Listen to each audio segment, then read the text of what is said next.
दामत बरकातुहुम, मोहतमीम दारुल उलूम वक्फ देवबंद, खादिम कौम व मिल्लत हज़रत मौलाना गयास अहमद साहब रशादी दामत बरकातुहुम, मरकज़ी सदर सफ़ा बैतुल माल इंडिया, बानी व मुहर्रिक मिंबर व महराब फाउंडेशन इंडिया, दीगर उलमा इकराम, अमायदीन शहर, तलबा अज़ीज़, नौजवानान कौम व मिल्लत,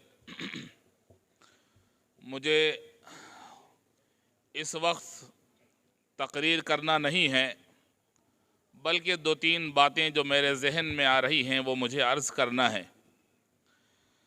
मुझे खुशी है कि मेरे ताया मोहतरम हकीमुल मिल्लत हज़रत अमीर शरीयत मौलाना मुफ्ती मोहम्मद अशरफ अली साहब रहमतुल्लाहि अलैह, शेखुल हदीस व मोहतमीम दारुल उलूम सबीलुर रशाद बेंगलोर के नाम नामी इसमें गिरामी से मंसूब अशरफुल मसाजिद की तामीर अमल में आई है।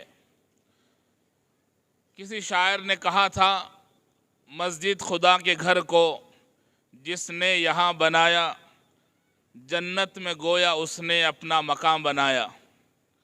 मस्जिद का ये इहाता है खुशनुमा कुशादा, जिसने भी ये बनाया शायान शां बनाया। अल्लाह ताला इस मस्जिद के तामीर के मुआविनीन को अपने फ़ज़ल से जज़ाए खैर अता फ़रमाए। दूसरी बात मुझे ये वजाहत करनी है कि जिस अज़ीम खानवादे की हस्ती इस वक्त हमारे दरमियान तशरीफ़ फरमा है, ये मेरे लिए तो नए नहीं हैं, इसलिए कि आपके दादा मुहतरम हज़रत हकीमुल इस्लाम रहमतुल्लाहि अलैह हमारे घर तशरीफ़ लाए थे मेरे वालिद मुहतरम की दावत पर। 1980 में जब मदरसा मादिनुल उलूम वानमबाड़ी की तामीर का इफ्तिताह हुआ, उस वक्त हज़रत तशरीफ़ लाए, हमारे घर तशरीफ़ लाए। फिर अल्लाह का मज़ीद फ़ज़ल ये हुआ कि आपके वालिद माजिद हज़रत मौलाना मोहम्मद सालिम साहब कासिमी रहमतुल्लाहि अलैह मोहतमीम दारुल उलूम वक्फ देवबंद भी हमारे घर तशरीफ़ लाए। और मुझे ये भी खुशी है कि मेहमान खुसूसी हज़रत मौलाना मोहम्मद सुफियान साहब कासिमी दामत बरकातुहुम भी हमारे घर बल्कि मेरे कमरे में तशरीफ़ लाए थे। इस एतबार से, इस खानवादे से, इस घराने से, इन बुज़ुर्गों से हमारा गहरा और दिली ताल्लुक़ है। यकीनन मैं ये बात कह सकता हूँ कि इन बुज़ुर्गों की आमद की बरकत और उसकी ठंडक आज भी मैं अपने दिल में, अपने घर में महसूस करता हूँ। माज़रत के साथ तलबा से गुजारिश है, फारिग अमीर शरीयत आ रहे हैं, थोड़ा इस्तकबाल में जाओ बेटे। सिर्फ फारिग तलबा चले जाएं, दूसरे नहीं, बैठ जाओ, डिस्टर्ब ना हो, चले जाएं और फ़ौरन आके वापस अपनी जगह पे बैठ जाना। गेट के पास चले जाएं।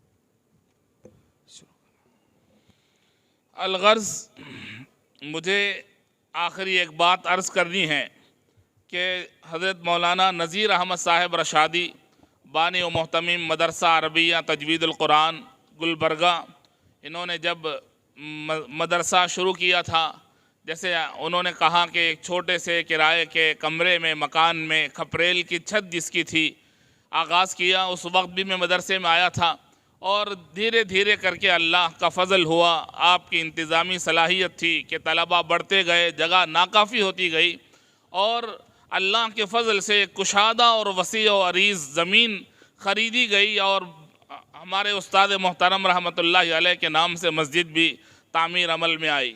मेरे दोस्तों, एक बात मुझे अर्ज़ ये करना है कि मौलाना नज़ीर अहमद साहब रशादी की इंतज़ामी सलाहियतें اور طلباء کو جوڑنا، ان پر محنت کرنا اور عوام کو جوڑنا، لوگوں کے ساتھ مل جل کر کام کرنا، ان تمام چیزوں میں جو انہیں کامیابی ملی ہے وہ اس وجہ سے کہ ان پر ایک ابر ہے جو سایہ کر رہا ہے۔ میری مراد حضرت مولانا غیاث احمد صاحب رشادی دامت برکاتہم ہے کہ جن کے ساتھ پڑھنے کے زمانے سے نذیر احمد رشادی لگے ہوئے تھے۔ آج بھی جب یاد آتی ہے حضرت کی کہ مشورہ لینا ہے، فون کرتے ہیں، میسیج کرتے ہیں، فوراً حیدرآباد پہنچتے ہیں۔ ہر کام کے شروع کرنے سے پہلے، کام کے جاری ہونے کے دوران اور مکمل ہونے تک حضرت کی سرپرستی میں وہ کام کرتے ہیں۔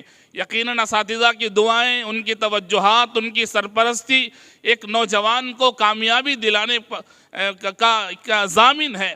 اس لیے میں مختصر سی بات یہ ہے کہ جو نونہال فارغین ہیں، جو مدرسے تجوید القرآن سے حافظ ہوئے ہیں، پڑھے ہوئے ہیں، فیض یافتہ ہیں، ان سے گزارش کرتا ہوں کہ اگر آپ بھی کامیاب ہونا ہے تو اپنے اساتذہ سے جڑے رہیں، اساتذہ سے مربوط رہیں، تعلق رکھیں، ہر اپنے مسائل کو اساتذہ کے سامنے رکھیں، ان کی دعائیں، ان کی توجہات آپ کو کامیاب بنائے گی۔ میں شکر گزار ہوں مولانا نذیر احمد صاحب رشادی کا کہ انہوں نے مجھے یاد فرمایا، کچھ کہنے کا موقع عنایت فرمایا۔ وآخر دعوانا ان الحمدللہ رب العالمین۔